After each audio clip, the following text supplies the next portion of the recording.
হাসির রাজা, জ্ঞানের রাজা, রসিক রাজা গোপাল ভাঁড়।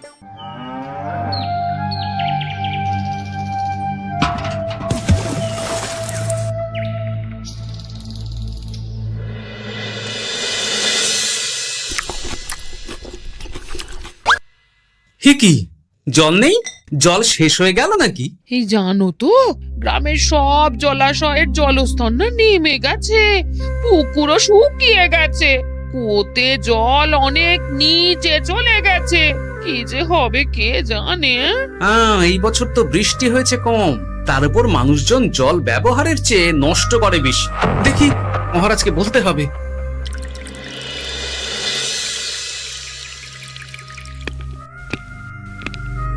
এই তো গোপাল এসে গেছো। শুনেছো, রাজ্যে সকল জলাশয়ে শুধু শুনিনি, চাক্ষুষ দেখেছি, আর এর কারণ ও তার সমাধানও ভেবে এসেছি মহারাজ। তুমি কি বলতে চাইছো সেটা বলো না খোলসা করে। মহারাজ, আসন্ন দিনে জলাভাব মেটানোর একটাই উপায়, তা হলো প্রজাদের উপর কর চাপানো। মহারাজ, আমার ঠাকুরদা বলতেন, যা মেলে মূল্য বিনে তার মূল্য কে আর জানে। আমরা যেহেতু জলের মতো এত মূল্যবান সম্পদ বিনামূল্যে পাচ্ছি, তাই একে গুরুত্ব দিতে শিখিনি। সবাই মিলে দেদার জলের অপচয় করছি। আমি এই অপচয়ের বিরুদ্ধে কর বসানোর পরামর্শ দিচ্ছি মহারাজ। জলের জন্য দেবে দাম, ছুটে যাবে কাল ঘাম। হ্যাঁ, যখনই জলের জন্য কর দিতে হবে, তখনই জলের অপচয় বন্ধ হবে। এতে লাভটা কি হবে গোপাল? মানুষ কম জলে কাজ করা শিখে যাবে, ফলে আগামী দিনে যদি জল সম্পদ কমেও যায়, এই কৃষ্ণনগরের প্রজারা আগে থেকেই তার জন্য প্রস্তুত হয়ে যাবেন। কিন্তু আমি আমার প্রজাদের কাছ থেকে জলের দাম নেব গোপাল? না মহারাজ, কর বাবদ যে অর্থ উপার্জন হবে, তার সাথে আপনার দান মিলিয়ে রাজ্যের মধ্যে একটা বিরাট কৃত্রিম জলাধার বানানো হবে। বাহ বাহ বাহ! যেখানে বৃষ্টির জল সংরক্ষণ করা যাবে মহারাজ। এতে সারা বছর ধরে আর কোনো জলের অভাব থাকবে না মহারাজ। গোপালের প্রস্তাব বড় ভালো লেগেছে। আগামী দিনে ইতিহাসে এই কর্মযজ্ঞের কথা লেখা থাকবে বলে আমার বিশ্বাস। আর তাই আমি গোপালকে এই মুহূর্তে 50টি স্বর্ণমোহর উপহার দেব বলে ঘোষণা করছি। সাধু সাধু সাধু।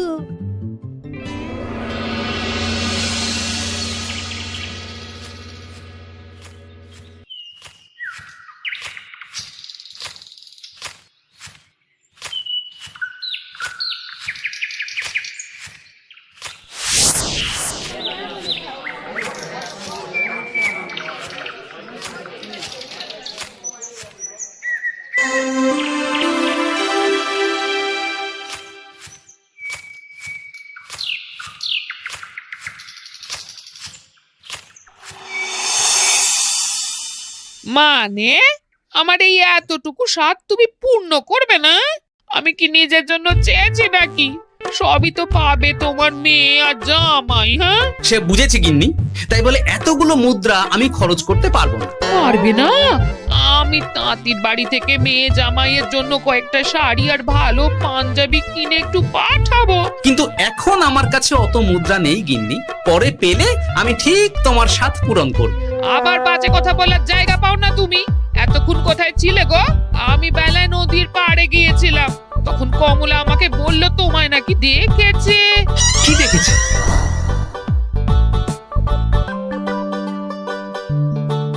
কোথায় গেল? এত বড় মুদ্রা থলে কি হাওয়াতে উবে গেল নাকি? এই রে, এ তো মহা ঝামেলা। কখন কি যে গিন্নিকে খবর দিচ্ছে সেটা টেরও পাইনি। বলি মুখে কুলু পাটলে যে বড়, বলি রাজা মশাইয়ের কাছ থেকে যে এত রোজগার করো, সেই মুদ্রা যায় কোথায়? আহ, কানের মাথা খেও না তো। আমি কি তোমার কোনো কিছুর অভাব রেখেছি? বলো একবার। খাওয়া পড়া কোনো কিছুর তো কোনো খামতি নেই তোমার। মানছি রাখোনি, কিন্তু তাই বলে আমিও তোমার স্ত্রী, তোমার গিন্নি গো গিন্নি, তাই না? আমার তো জানার অধিকার আছে নাকি যে তোমার উপার্জনের অর্থ করি সব কোথায় যাচ্ছে? জানবে জানবে, সব জানবে। এখন কিছু খেতে দাও দেখি, পেটে ছুঁচোয় ডন বৈঠক মারছে। না, এরপর থেকে আর মহারাজের কাছে উপহার পেলে ওইভাবে খোলা হাটের মধ্যে দিয়ে আসা যাওয়া করা যাবে না।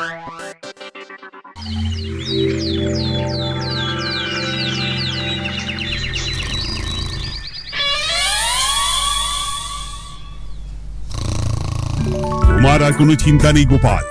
আমি তোমার মাসোহারা তো বাড়িয়ে দিলাম, সঙ্গে প্রত্যেক দিন তুমি 10 মোহর করে পারিতোষিক পাবে। এই নাও।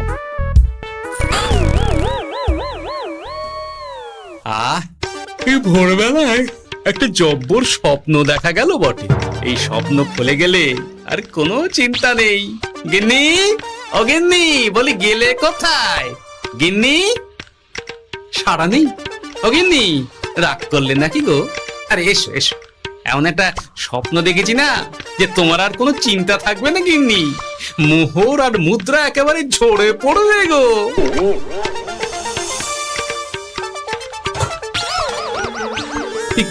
এইসব ফলাহার সাজিয়ে রেখে গেল কোথায় গিন্নি? নিজের বাপের বাড়িতে তো যাবে না, কেউ নেই সেখানে। মেয়ের বাড়ি গেল নাকি? না, মেয়ের বাড়িতে তো গিন্নি যায় না। তাহলে না না, খালি পেটে এত ভাবতে পারছি না। আগে মুখ হাত ধুয়ে এসে কিছু খেয়ে নি, তারপর দেখি গিন্নি কোথায় গেল। না, গিন্নিকে তো কোথাও দেখলাম না। গেল কোথায়? যাকে আগে রাজবাড়িতে তো যাই, ফেরার সময় না হয় আবার খোঁজ নেব, ততক্ষণে ফিরেও আসতে পারে।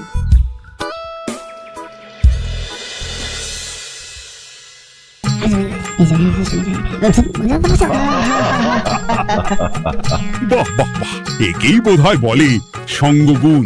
অনেকদিন এত হাসি নিয়ে। যা বলেছেন মহারাজ। হাসির চোটে পেটে ধরছে খিল। কর্তা আর গিন্নিতে দেখছি রয়েছে অনেক মেল। কি গিন্নি, তুমি এখানে কি করছো? একই গোপাল, তুমি রাজসভায় এলে যে বড়। তুমি নাকি রাজসভার কাজ থেকে অবসর নিতে চেয়েছো? হ্যাঁ, এই কথা কে বললো মহারাজ? এই তো উনি বললেন। বলি আমি আবার কি করব? তুমি আমায় একটা কাজ দিলে আর সেটা আমি করব না বলো? আমি তোমায় কাজ দিলাম? কি কাজ? বাবা গোপাল, তুমি কি আকাশ থেকে পড়লে নাকি?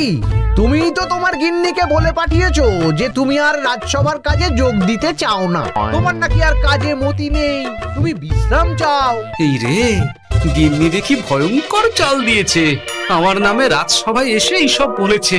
তাই কথা ঠিকই গোপাল, যে তোমার অবসর গ্রহণের কথা শুনে আমি বিশেষ মনমরা হয়ে পড়েছিলাম। কিন্তু তোমার গিন্নি যেভাবে রাজসভায় হাসি মজা হুল্লোড় পরিবেশন করছে, তাতে আমার মনে হচ্ছে এ সাপে বড় হয়েছে। এই বেলা যদি গোপালকে কায়দা করে রাজসভা থেকে তাড়ানো যায়, তাহলে আমার পথ থেকে বিরাট বড় একটা কাঁটা উপড়ে ফেলা যাবে।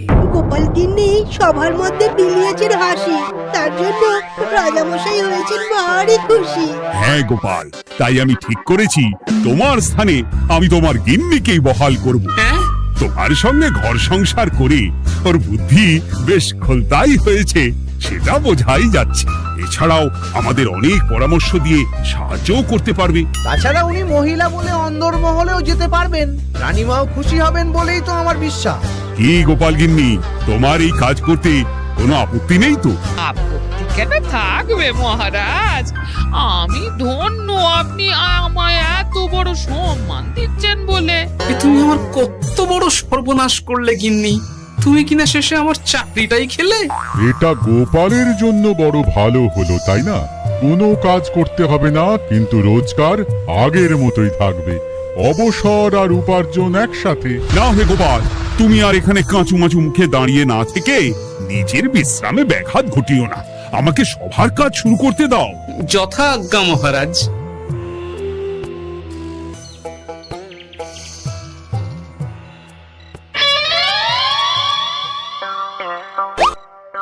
মানে মহারাজ সমস্যার সমাধান করতে দিয়েছেন তোমাকে, আর তার উত্তর দেব আমি? কেন? তুমি আমার চাকরি খাবে আর তোমার সেই চাকরি রাখার দায় নেব আমি? হ্যাঁ হ্যাঁ, নেবে। মানে কাল রাজসভায় মহারাজের সমস্যার সমাধান করব, সেই মতো কথা দিয়ে এসেছি। হ্যাঁ, আগাম 10টা মুদ্রাও পাঠিয়ে এনেছি। তার থেকে তোমায় একটা মুদ্রা দিলাম। এখন মানে আমাকে উত্তর বলে দেবে, না হলে আমি কেন দেব? আমি পাবো একটা মুদ্রা, আর তুমি আমার কাছে উত্তর জেনে নিয়ে সেটাই বলে পাবে 9 মুদ্রা। কিছুতেই না। বলবে না? না। তাহলে ভালো করে শুনে রাখো, আজ থেকে ঘরের উনুনে হাঁড়ি গাড়ি চড়বে না। চাকরি তো খুইয়েইছ, এবার না খেয়ে প্রাণটা খোয়ানোর জন্য তৈরি হয়ে যাও। হ্যাঁ, ওরে বাবা, এমন কথা কেন বলছো গো গিন্নি? তুমি তো জানো যে খিদে একদম সহ্য করতে পারি না। এখন যদি তুমি এইসব বলো তাহলে আমার রক্ষে নেই গো। বেশ, তাহলে আমি যা জানতে চাইছি শ্বশুর শ্বশুর করে বলে ফেলো দেখি। এ আমি কি শাঁখের করাতে পড়লাম রে বাবা। ঠাকুর, এত দুর্ভোগ লেখা ছিল, ঘরে বাইরে সব জায়গায় এত হেনস্থা যে সহ্য করা যায় না ঠাকুর।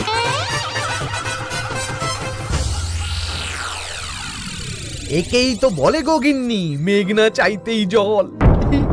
এতদিন কতভাবে চেষ্টা করেছি গোপালকে রাজসভা থেকে তাড়াবার, আর গোপাল নিজেই কিনা রাজসভা থেকে পালিয়ে গেল। সব বলছো? তোমার শরীর ঠিক আছে তো? শরীর মন সব ঠিক আছে, তবে গোপালের বদলে কাকে বহাল করা হয়েছে শুনলে তোমার মাথা ঘুরে যাবে। কাকে? গোপাল গিন্নিকে। আমার কিন্তু বিষয়টা খুব একটা সরল ঠেকছে না গো। গোপাল ভাঁড়ের বুদ্ধি তো আর যে সে বুদ্ধি নয়। উনি যাই করেন খুব ভেবে চিন্তে করেন, এর পেছনে আবার কোনো মতলব নেই তো। এটা তুমি মন্দ বলনি গিন্নি। গোপালকে নিয়ে সত্যি কোনো বিশ্বাস নেই। ও কখন কি ঘোট পাকাচ্ছে বলা যায় না। আমাকেও সাবধানে থাকতে হবে। দেখতে হবে যে গোপাল আসলে কি চাল চালতে চাইছে।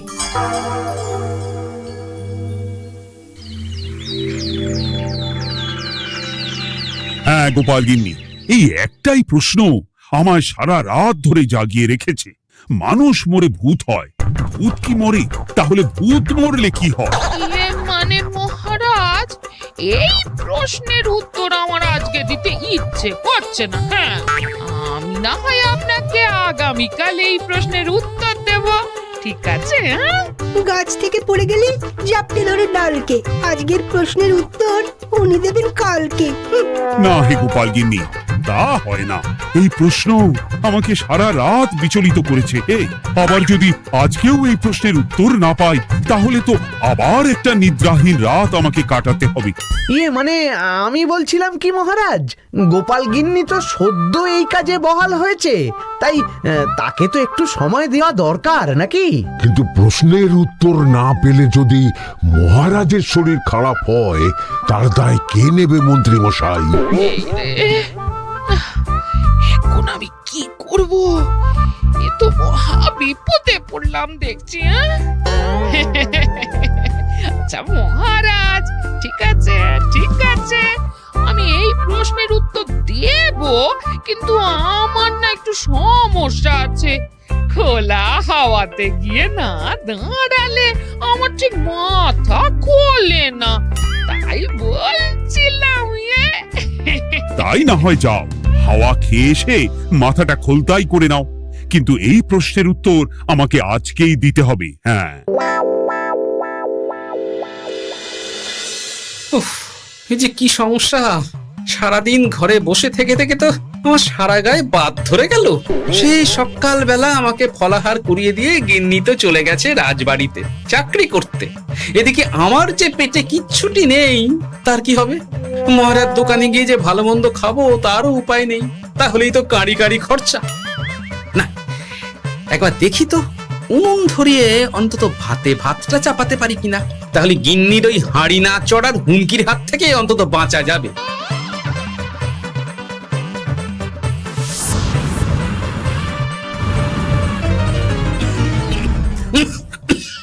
ও বাবা গো, ও বাবা, এত কেসে কেসে সোজা শেষ যাত্রা হয়ে যাবে আমার।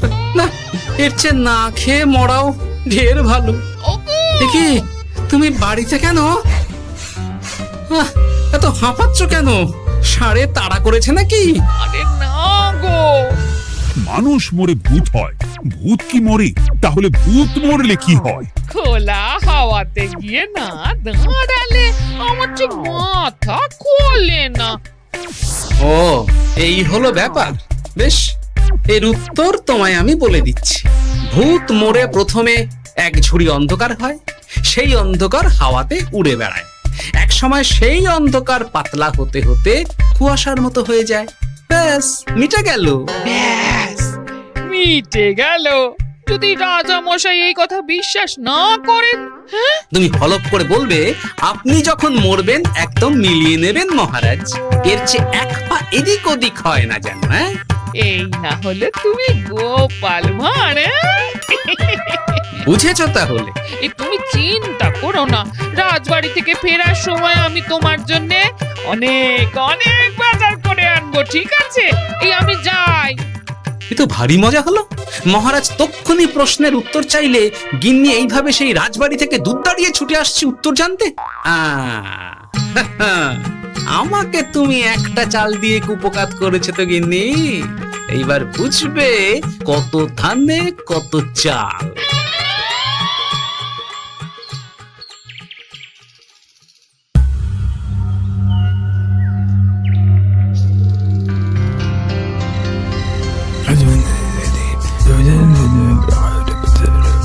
বুঝেছিস তো তোর কাজটা? খুব বুঝেছি গোপাল দাদা।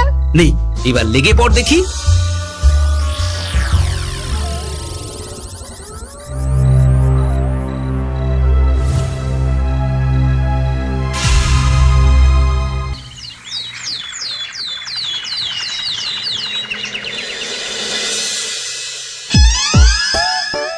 তাহলে আর বলছি কি তোমাদের, সকালবেলায় উঠে দেখি মুখের এই হাল।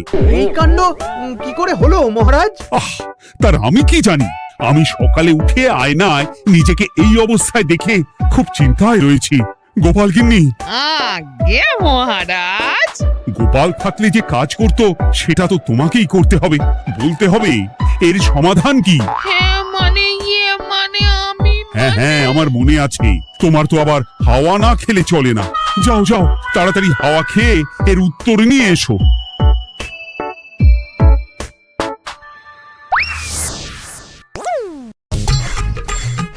এই জন্য তুমি এত দূর ছুটে এলে গিন্নি?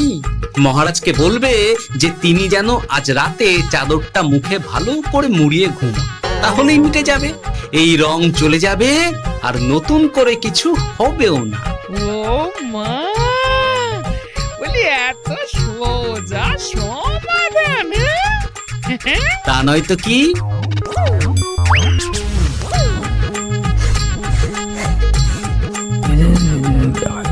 কাল সারা রাত আকাশে একবার দেখলাম চাঁদ উঠেছে, আর একবার দেখলাম ঘোর অমাবস্যা। এর কারণ কি? একই রাতে দুই তিথি হয় কি করে? মানে আর একটা সমস্যা, হ্যাঁ, এটা আগে বললেই তো হতো মহারাজ।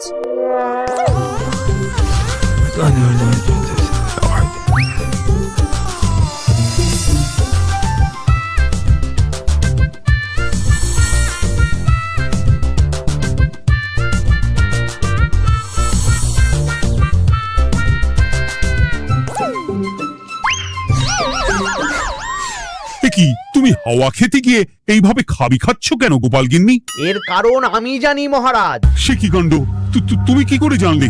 গোপাল গিন্নি মোটেও হাওয়া খেতে যায়নি মহারাজ, সে গেছিল নিজের বাড়িতে গোপালের কাছে আপনার বলা প্রশ্নের উত্তর জেনে আসতে। মানে গোপাল গিন্নি তার মানে আমাকে ঠকিয়েছে? তা জানি না মহারাজ, তবে আমার মনে হয় এর পেছনে গোপালের কোনো গভীর ষড়যন্ত্র আছে, না হলে সে এমনটা করবে কেন? আর এক রাতেই আপনার সাথে এতগুলো অদ্ভুত ঘটনা পর পর ঘটবে কেন? বটে, এক্ষুনি গোপালকে ডেকে আনো।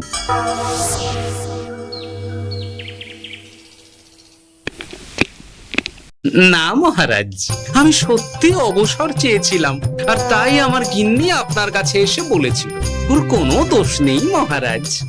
না মহারাজ, আমি মিথ্যে কথা বলেছি, হ্যাঁ। উনি আপনার কাছ থেকে পাওয়া সোনার মোহর নিয়ে বাড়ি যান না, তাই আমি ওকে শায়েস্তা করতেই এই ফন্দি করেছিলাম। আসলে মহারাজ, আমি আপনার কাছ থেকে পাওয়া সোনার মোহর জল প্রকল্পের কাজে লাগাবো বলে কিছু জনকে নিয়ে একটা দল গঠন করতে গিয়েছিলাম, আর তাদের কাছেই ওগুলো রেখে এসেছি। এটা যদি আমার দোষ হয় তাহলে আমি ক্ষমা প্রার্থী মহারাজ। সাধু গোপাল, সাধু তোমার উত্তর। এই কাণ্ড! আর এদিকে রাজবাড়ি থেকে বাড়ি আর বাড়ি থেকে রাজবাড়ি করতে করতে আমার প্রাণ ওষ্ঠাগত হয়ে গেছে মহারাজ। ওহ, আমার ঘাট হয়েছে, আপনি আমায় ক্ষমা করে দিন মহারাজ। হুম, এইবার মজার টের পেয়েছ তো গিন্নি? আপনি আপনার আদরের গোপাল ভাঁড়কেই তার চাকরি ফিরিয়ে দিন মহারাজ। আমি যাই আমার হেসেল সামলাতে। কেলে পচা খুব ভালো করেছে বলতে হবে।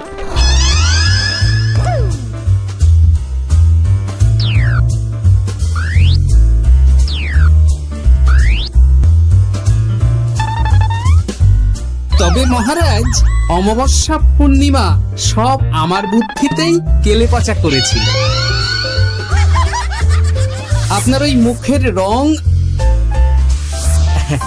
ওটি একটি বিশেষ রং যার আয়ু একদিন, তাই ওটা এমনিই মিলিয়ে গেছে। হ্যাঁ, সেই বরং ভালো। তুমি তোমার গিন্নিকে নিস্তার দাও গোপাল, তাছাড়া আমিও আমার গোপালকে ছেড়ে আর থাকতে পারছি না। যথা আজ্ঞা মহারাজ। আমারও যে আর এই অবসর ভালো লাগছে না মহারাজ। গোপাল ছাড়া রাজসভা যে লাগে ফাঁকা ফাঁকা, তাই তো আবার চাকরিতে তাকে বহাল রাখা।